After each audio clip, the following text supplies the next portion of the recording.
Welcome back to Vikings Game Plan from the TCO studios, and I'm Paul Allen. What a treat this is. Minnesota Vikings quarterback Kirk Cousins on fire right now. Best game of the season against the Bears. One of the best quarterbacks we've had here in the history of the team is Brett Favre.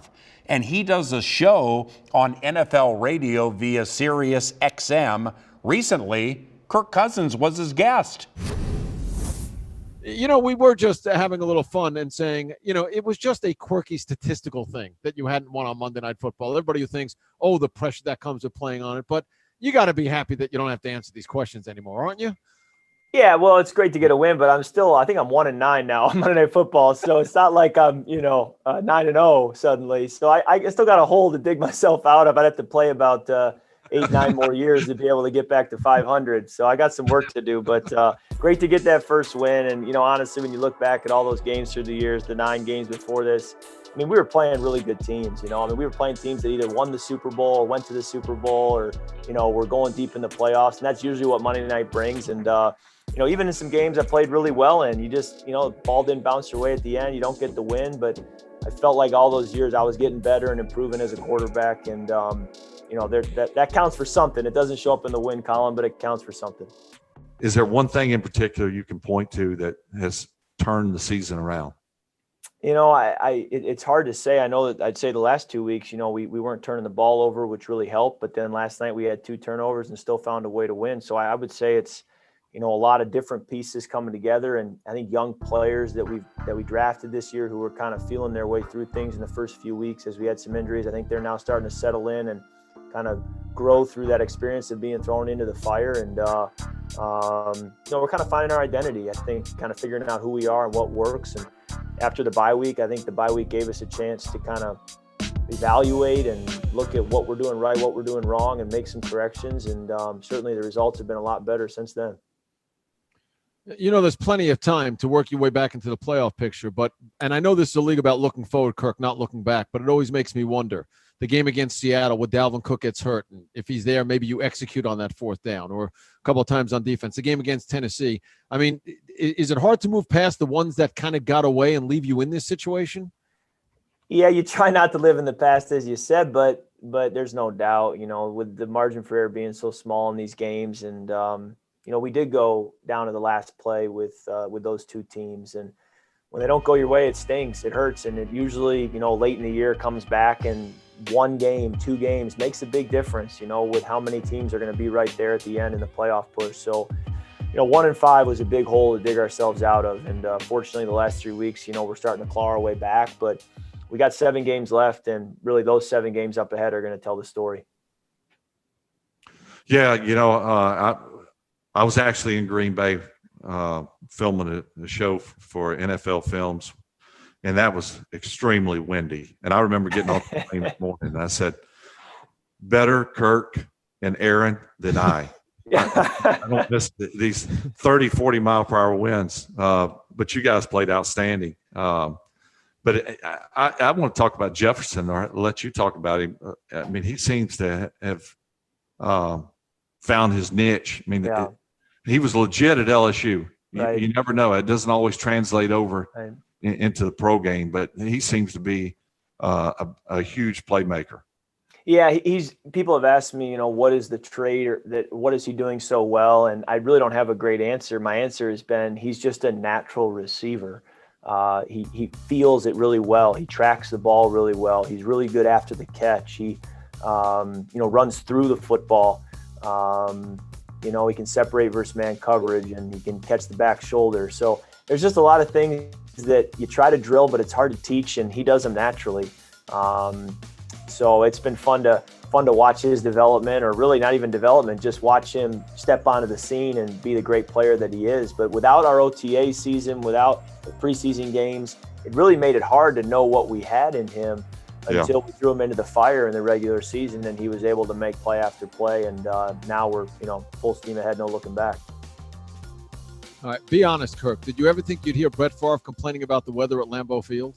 Well, I was just going to say I had to address that because I came away from that game. Obviously, that was a really difficult game. It was hard to even just pitch the ball to Dalvin in that win because of the way it would knuckle. But I'm playing games at home in a dome. So when you count the Lions away every year, I'm playing 9 games indoors. And I think about Aaron and Brett and years upon years of playing in those conditions and then to put up the numbers they did. I mean, I don't know if you just got to have arm strength, you got to have large hands to grip a ball in that weather, whatever it is. But I think it's just kind of one of those hidden things that says even more about those guys who have to play in those conditions week in and week out. Yeah, trying to be the weatherman and a physics professor and a quarterback all in one during 3.5 hours of playing. And people go, what are you talking about? I'm like, okay, I'm trying to figure out which way the wind's going to blow.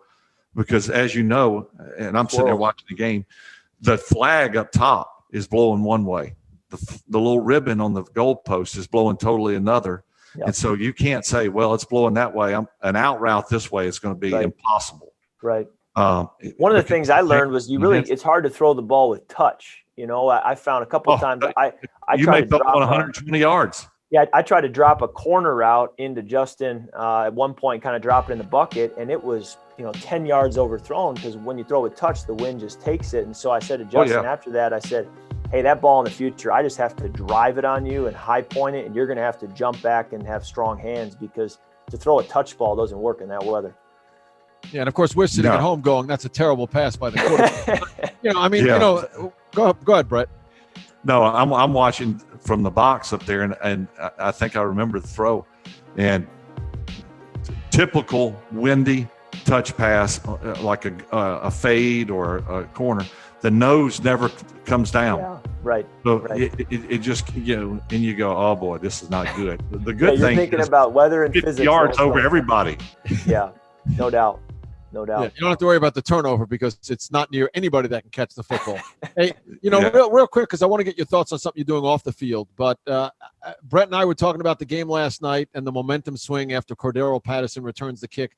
How close were you to your head coach, Mike Zimmer? Because I saw his reaction on the sideline, and I don't know if you had to be close to him to hear his reaction on the sideline.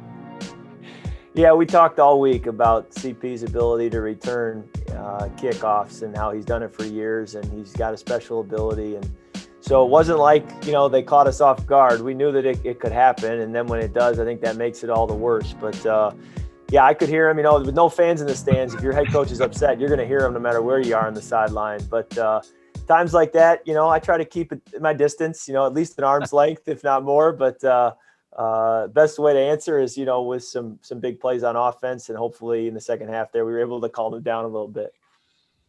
Yeah. All right. Brett. Yeah, go ahead, Brett. This is not necessarily a football statement or question, but you need to tell the 3 dirtbags, Shug, Bob Hagan, and Tom West, I said hello. Now, I wish they could be the great guy that Dennis Ryan is. They can't. So Kevin Stefanski would joke around in the building, go up to people. And Dennis Ryan's our head equipment manager. He's done it for 40 plus years. I mean, he was here with Fran Tarkenton, and he's one of the best people in the business, as Brett's saying. But Kevin would go up to people and kind of prank them and say, man, that Dennis Ryan, what a jerk. And just see their reaction, because people would look at him like, what are you talking about? He's the nicest guy I've ever met. And Kevin would be, I'm just joking. He's incredible. And I love those other 3. So I want to get this in, Brett, before we get Kirk out of here. And Brett, you got to pay attention to this, because Kirk, you may not know this, but Brett's a big cyclist. So for him, it's all about carbs. And where do you get carbs? You get them in cereal. And Brett, you may not know this, but Kirk now has his own cereal that's in stores, and it's for a good cause to raise money for the Boys and Girls Club. They expect to raise over $20,000. But tell us what you're doing in the flavor of cereal. And I'm always wondering, when you get your own cereal, did you play a role in the flavor that they chose? Yeah, you better believe I did. Love cereal, and I wasn't going to let them just pick anything. So yeah, we've been able to partner with Hy-Vee here in Minnesota and selling a cereal just for a limited time during the season. We're calling them Cinnamon, MINN. Snaps. And so that was the flavor I wanted to go with, but the proceeds from those sales will help the Boys and Girls Clubs here in the Twin Cities. So it's just a great opportunity to partner with Hy-Vee and have a little fun selling the cereal. And I have a bunch of them stacked up in my pantry at home. And so I'm usually having a bowl at night and, trying to help the Boys and Girls Club along the way. Send some down to Mississippi, Brett. It's all about carb loading. I need it. Don't charge me either. Yeah, no, we can't do that. No, quarterbacks have that bond, Kirk. It's all about it. Listen, thanks. I know you got to run back to meetings. Thanks for spending some time with us. Best of luck for the rest of the season. Absolutely. Thanks, guys. Great to see you too. Good luck, man.